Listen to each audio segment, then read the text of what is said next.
जी अस्सलाम वालेकुम। कैसे हैं सब लोग? ठीक है, मैं भी ठीक हूँ, शुक्र है अल्लाह पाक का। तो जैसा कि आप लोग जानते हैं कि मैंने एक सीरीज शुरू की हुई है जिसमें मैं आप लोगों को पाकिस्तान से तुर्की की डंकी लगाने वालों की रियल स्टोरीज शेयर करता हूँ। तो लास्ट वाली वीडियो में हम सबको आर्मी वालों ने पकड़ लिया था और हमने आर्मी में कितने दिन गुजारे और हमें आर्मी वालों ने कपड़े दिए, एजेंट ने हमें टर्मिनल पर कितने पैसे दिलवाए। ये लास्ट वाली वीडियो में मैंने आप लोगों के साथ बात शेयर की थी। अगर किसी ने वो वीडियो नहीं देखी तो लिंक डिस्क्रिप्शन में है, आप वहां से जाकर वो वीडियो देख सकते हैं। अगर आप लोगों ने मेरी सारी वीडियोस नहीं देखी जो अब तक मैंने इस चैनल पर अपलोड की हैं, उन सब वीडियोस के लिंक डिस्क्रिप्शन में है, आप वहां से जाकर वो वीडियो देख सकते हैं। तो जब हम फैसल के घर में रह रहे थे तो बहुत ज्यादा दिन हमें गुजर गए थे काम ना करते हुए। मैंने फैसल से कहा, यार कोई तुम्हारा ऐसा दोस्त नहीं है जो यहाँ पर काम लगवाए, या तुम्हारे पास कोई काम नहीं है यार, जल्दी से हमें काम पर लगवाओ, क्योंकि घर वाले परेशान हो रहे हैं कि इतने दिन हो गए हैं कि ये वेले बैठे हुए हैं, कोई ये राब्ता नहीं कर रहे और ऊपर से ये काम भी नहीं कर रहे। तो फैसल ने कहा, मेरा एक दोस्त है गुज्जर, वो लड़कों को काम लगवाता है, उसकी बहुत ज्यादा पहचान है इस्तांबुल में। तो मैंने कहा उसको कॉल करो यार, बुलाओ, हमारे बारे में उसको कुछ बताओ और जल्दी से हमें काम पर लगवाओ ताकि घर में भी हम कुछ भिजवाने के काबिल हों। उसने गुज्जर को कॉल की, गुज्जर आया और उसने हमसे गपशप लगाई और फैसल ने कहा कोई काम है तो यार इनको जल्दी से जल्दी काम पर लगवाओ। उसने कहा ऑलरेडी मेरे पास 3-4 काम मौजूद हैं, मगर मैं काम लगवाने के पैसे लूंगा। तो उसके पैसे कमाने का जरिया यही था कि वो शॉप्स वालों को लड़के देता था काम के और उनसे वो पैसे लेता था और उन लड़कों से भी वो पैसे लेता था जिनको वो काम पर लगवाता था। 20-30 लीरा वो हर लड़के से पैसा लेता था और दुकान वालों से भी वो 10 या 20 लीरा उनसे भी वो पैसे पकड़ लेता था। तो फैसल ने कहा, यार तू हमसे भी पैसे लेगा? तो थोड़ी देर तो वो कहता रहा, हाँ लूंगा पैसे, यार मैं इधर काम करने के लिए आया, यहाँ पर मैंने खैरात खाना तो नहीं खोला हुआ। हम लोग परेशान हो गए कि पैसे तो यार इस वक्त हमारे पास मौजूद नहीं है। तो फिर वो हंसने लगा और कहने लगा कि यार मैं मजाक कर रहा था, आपसे पैसे नहीं लूंगा। तो सुबह 10 बजे तैयार रहना, मैं आपको एक बहुत अच्छी शॉप है उस पर काम लगवा कर आऊंगा, सुबह 10 बजे मेरे साथ आपने जाना है।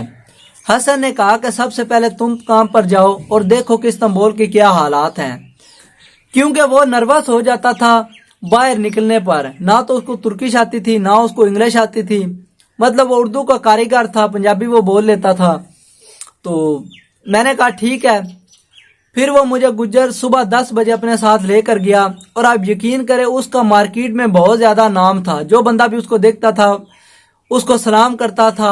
कुछ लोग तो उसको गुज्जर साहब बोल रहे थे, हालांकि वो तुर्किश थे, वो बोल रहे थे उसका नाम। तो एक बहुत बड़ी दुकान थी, मुझे वहां पर वो लेकर गया। उस दुकान वाले से उसने बात की कि आपने मुझे बोला हुआ था कि एक लड़का काम के लिए चाहिए, तो मैं इस लड़के को अपने साथ लाया हूँ, ये पाकिस्तान से आया है और इसका नाम शहजाद है। तो उसने मुझे सलाम दुआ की और पूछा कि क्या कर लेते हो, आपको क्या आता, तुर्किश आती है नहीं आती? मैंने कहा तुर्किश मुझे नहीं आती। तो उसने कहा कि 1400 लीरा इसको मैं स्टार्टिंग सैलरी दूंगा, अगर ये तुर्किश सीख जाएगा तो इसको 1800 सैलरी मैं दूंगा। उसके पास एक ऑलरेडी लड़का मौजूद था, उसकी उम्र तकरीबन 14 या 15 साल थी और उसको बड़ी अच्छी तुर्किश आती थी और वो सारा काम जानता था। ये दुकान थी आर्टिफिशियल ज्वेलरी बनाने वालों की, यानी वहां पर आर्टिफिशियल ज्वेलरी बनती थी, ऑर्डर पर माल तैयार किया जाता था। उस लड़के के पास मैं गया, उसने कहा कि भाई परेशान होने की जरूरत नहीं है, अगर आपको तुर्किश नहीं आती तो मैं आपको बहुत जल्द तुर्किश भी सिखा दूंगा और सारा काम आप बहुत जल्दी सीख जाओगे इंशाल्लाह। तो उसने मुझे शुरू के कुछ दिनों में काबिया चलाने का तरीका सिखाया, किस तरह वो नग जो होते हैं वो आर्टिफिशियल उनको कैसे फिक्स किया जाता है ज्वेलरी में। तो ये सारा काम मैं मतलब बहुत जल्दी सीख गया था। कुछ दिनों में मैं खुद ज्वेलरी बनाने लग भी गया था। तो फिर मालिक जो है उस लड़के को कह रहा था कि आज इसको तुम बता दो कि आज आपने मसहरी लगानी है। तो वो लड़का मेरे पास ऐसे ही आके बोला कि आज आपने मसहरी लगानी है। तो मैंने कहा मसहरी क्या है, मुझे नहीं पता मसहरी किसको बोलते हैं। तो उसने कहा मसहरी ओवर टाइम को बोलते हैं, कि मेरा मालिक कह रहा है कि आपने आज ओवर टाइम लगाना है। तो मैंने कहा ठीक है, आज मैं ओवर टाइम लगाऊंगा। जब शाम हुई मैंने उसको कहा कि यार आज नहीं, मैं कल लगाऊंगा मसहरी, कल मैं ओवर टाइम लगाऊंगा। तो उस मालिक ने कहा ठीक है जी कल लगा ले। कल भी ऐसे ही किया, मैंने कहा कल लगाऊंगा कल लगाऊंगा। आखिरकार वो बंदा तंग आ गया। उसने फिर गुस्से में उस लड़के को कहा कि अगर इसको बोलो कि अगर तुमने मसहरी नहीं लगानी, ओवर टाइम नहीं लगाना, तो कल से काम पर मत आना। तो मैं भी गुस्से में आ गया। मैंने कहा अच्छा ठीक है, नहीं तो नहीं सही, मैंने ओवर टाइम नहीं लगाना। मैं घर आ गया। मैंने फैसल से कहा कि यार वो बंदा मुझे रोज कहता ओवर टाइम लगाओ ओवर टाइम लगाओ, तो मेरे पास इतना टाइम नहीं है कि मैं ओवर टाइम लगाऊं। मैं जितना काम कर लेता हूं ये भी बहुत ज्यादा है। तो फैसल ने कहा कि यार तुम यहाँ काम करने आए हो, ओवर टाइम लगा लो, पैसे कमाने आए हो, तो काम करो यार, क्या मसला है तुम्हें उसके साथ। तो दूसरे दिन मैं गया तो उसने कहा कि आज ओवर टाइम लगाओगे। मैंने कहा ओवर टाइम मैंने नहीं लगाना, अगर काम करवाना है तो करवाओ, नहीं तो मैं घर चला जाता हूँ। उसने कहा कि ठीक है, मैंने तुम्हें अपने काम पर ही नहीं रखना, तुम यहाँ से चले जाओ, मेरी आंखों से दूर हो जाओ। मैं घर आ गया और फिर फैसल ने गुज्जर से बात की। गुज्जर आया हमारे पास। गुज्जर ने कहा कि यार वो बंदा कह रहा है कि ये ओवर टाइम नहीं लगाता। सारी तफसील मैंने उससे जानी है। मैंने कहा यार ओवर टाइम मैं नहीं लगा सकता, पहले नींद पूरी नहीं होती, 13-14 घंटे काम करके फिर ओवर टाइम लगाओ 3 या 4 घंटे। उसने कहा कि यार तुम काम नहीं करने आए हो। मैंने कहा काम करने आया हूँ, मगर जिंदगी की भी जरूरत है यार। ओवर टाइम लगा लगा कर नींद पूरी ना हो, क्या फायदा उस काम का। रात को 10-12 बजे आऊं, सुबह फिर 7 बजे काम पर चला जाऊं, यार नींद भी पूरी करनी होती है। तो उसने कहा ठीक है यार, अगर नहीं काम कर। मैंने उससे फिर कहा जितना मैंने काम किया मुझे उसके पैसे दिलवा दो, और मैंने ये काम नहीं करना। गुज्जर मेरे साथ सुबह गया और उसने उस तुर्किश बंदे से बात की कि तुम इसके पैसे दो जितने दिन इसने काम किया है। तो तकरीबन 23-24 लीरा मेरे बनते थे। उसने कहा कि यही है जितने भी हैं, मैंने इसको फालतू दे दिए हैं।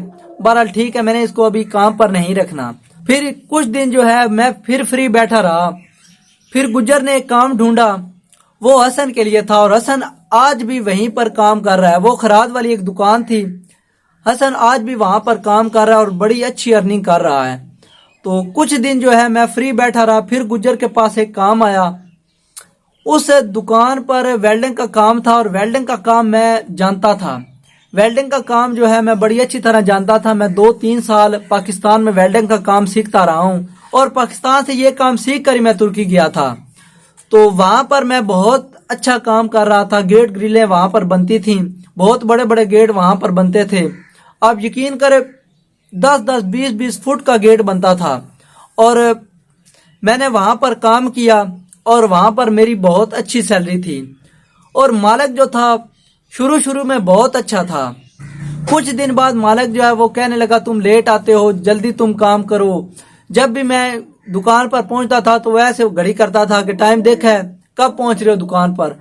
वो कहता था कि टाइम पर आओ और टाइम पर ही जाओ, यानी सुबह 7 बजे आना है और रात को 9 बजे छुट्टी होनी है।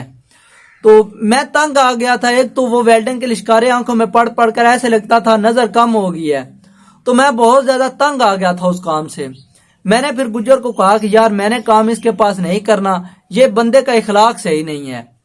तो गुज्जर ने कहा अच्छा ठीक है, तुम इसके पास से काम छोड़ दो और तुम घर वापस आ जाओ।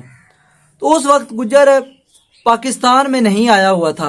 अब तो वो तकरीबन पाकिस्तान में 8-10 महीने हो गए वो पाकिस्तान में रह रहा है। अभी मैं पॉलिश वाला काम करता हूँ, और फैसल जो है वो भी पॉलिश वाला काम ही करता था। मैंने उसको कहा कि यार तुमने पहले क्यों नहीं बताया कि तुम्हारे पास लड़के की जरूरत है, तुम्हारे मालिक को लड़के की जरूरत है, तुम अपने साथ काम लगवा लेते। ऐसे ही मैं खज्जल खुआर हो रहा हूँ इतने दिनों से। तो फैसल ने कहा यार उस वक्त जगह खाली नहीं थी लड़के के लिए, तो अब मुझे जरूरत पड़ी है तो मैंने आपको अपने साथ काम पर रखा है।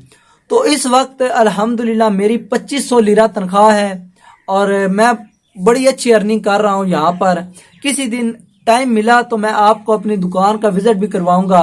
यहाँ पर स्टील की कुर्सियां बनती हैं जो घूमने वाली होती हैं, तो वो यहाँ पर मैं काम करता हूँ। वो स्टील के पाइप्स होते हैं, उनको चमकाना होता है।